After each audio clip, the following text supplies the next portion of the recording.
Pemirsa jajaran KPU, Bawaslu, dan DKPP selaku penyelenggara pemilu diingatkan untuk mengundurkan diri bila maju atau mencalonkan diri pada Pilkada serentak 2024. Hal itu disampaikan PLT Ketua KPU RI, Muhammad Afifuddin.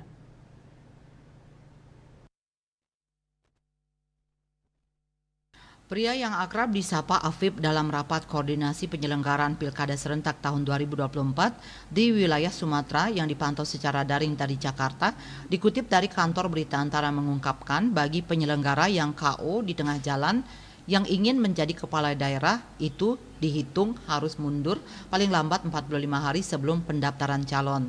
Artinya dia menyebutkan para penyelenggara pemilu harus mengundurkan diri terlebih dahulu sebelum pendaftaran diri paling lambat Jumat 12 Juli 2024. Ia pun mengaku sudah menerima beberapa surat pengunduran diri dari jajarannya yang hendak terlibat dalam kontestasi setiap 5 tahunan itu.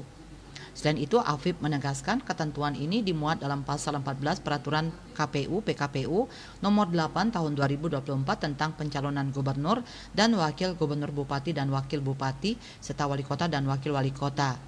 PKPU tersebut resmi diundangkan pada Selasa 2 Juli.